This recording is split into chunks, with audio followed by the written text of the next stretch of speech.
नमस्कार, हिंदुस्तान न्यूज 18 में आप सभी का स्वागत है और आपके साथ हैं समीर मलिक। पूरे देश इस वक्त लॉकडाउन से काफी चिंतित है। अर्थव्यवस्था पर इसका बड़ा असर पड़ा है, लेकिन सरकार ने अनलॉक 1 में बहुत सारी चीजें खोलने की अनुमति दी है।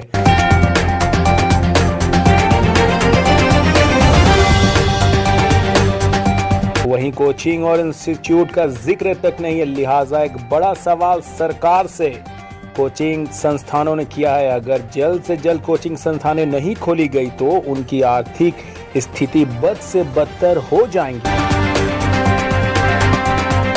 पटना के दो जाने माने कोचिंग संस्थान NICS कोचिंग और रवि पांडे ट्यूटोरियल क्लास के डायरेक्टर का कहना है कि जिस तरह सारे चीजें अनलॉक 1 में सोशल डिस्टेंसिंग का पालन करते हुए खोले गए हैं, ठीक उसी तरह कोचिंग संस्थानों को भी खोलने की अनुमति दी जाए।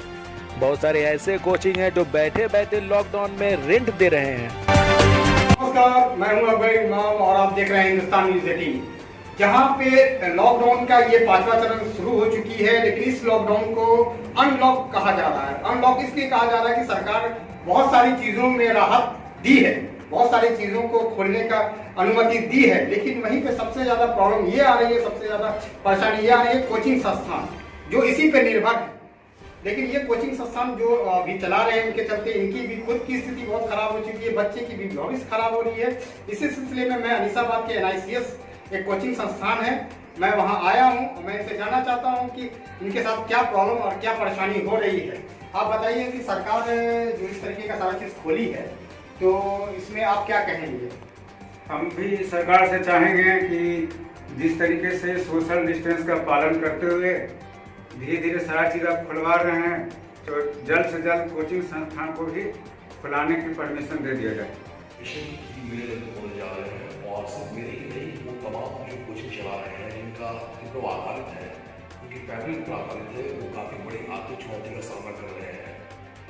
कई ऐसे कोचिंग वाले हैं जिनको बैठे बैठे बस से किराया देना पड़ता है। और विडम्बना ये है कि आज सचमुच कोई ऑनलाइन क्लास करना चाहते नहीं है। They're very indifferent towards online study.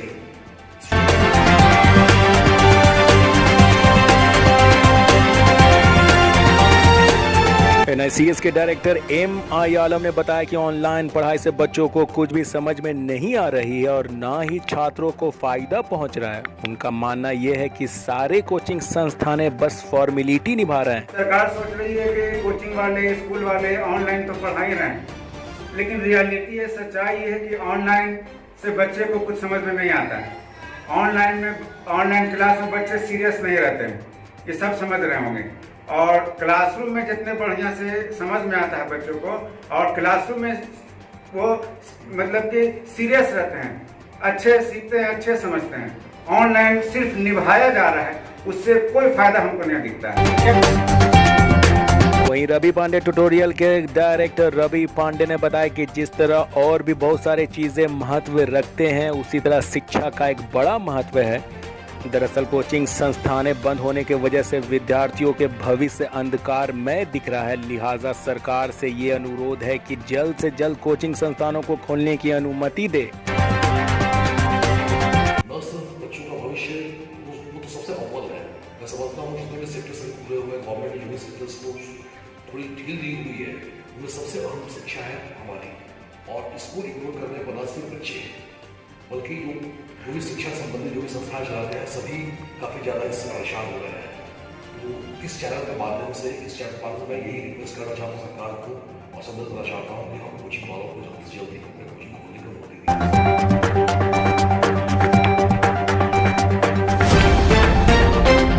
MI आलम ने कहा कि जितने भी कोचिंग संस्थान हैं उनका आय कोचिंग पर ही निर्भर है, लिहाजा आय का दूसरा कोई भी स्रोत नहीं है।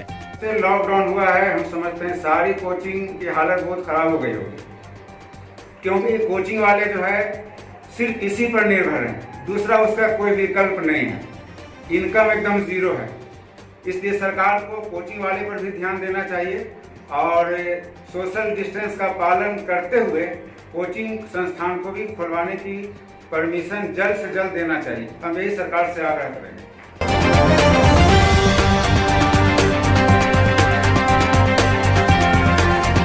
वहीं रवि पांडे ने बताया कि कोचिंग संस्थानों की आर्थिक स्थिति जर्जर हो गई है और कितने लोग कर्ज में इस लॉकडाउन में डूब गए हैं।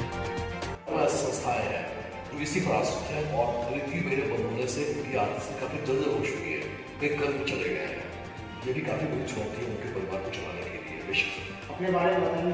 जी, मेरा नाम है रवि पांडे, मैं तकरीबन 20 साल से पढ़ा रहा हूँ इंग्लिश और पहली बार ऐसी संकट आई है और जब मैं इतना परेशान हो रहा हूँ मैं समझता हूँ सारे संस्थाएं परेशान हो रहे होंगे। मेरा नाम MI आलम हुआ।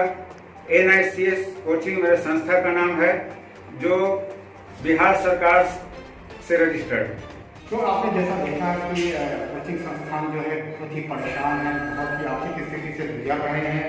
ये लोग सरकार से चाहते हैं कि लॉकडाउन का पालन करते हुए, सोशल डिस्टेंसिंग का पालन करते हुए जो भी गाइडलाइन सरकार की जाएगी वो इस पर अमल करेंगे और सरकार से ये भी कहना चाह रहे हैं कि जल्द से जल्द इसको खोलें ताकि बच्चों की भी भविष्य उज्जवल हो और इन लोगों की भी आर्थिक स्थिति सुधरे। और इसमें क्या है कि बहुत सारे चीज ये भी प्रॉब्लम आ रही है कि अभी जो बच्चे ऑनलाइन पढ़ रहे हैं उससे भी कोई फायदा नहीं। लोगों ने बताया कि कोई नजर नहीं आता जितना ऑफलाइन में बच्चे पढ़ते हैं। मैं अकबर इमाम, अगर आपको हमारा वीडियो पसंद आए तो इसे लाइक और सब्सक्राइब जरूर कीजिएगा। धन्यवाद। देश और दुनिया की ताज़ा खबरों के साथ जुड़े रहने के लिए हिंदुस्तान न्यूज़ 18 को लाइक करें और सब्सक्राइब करें।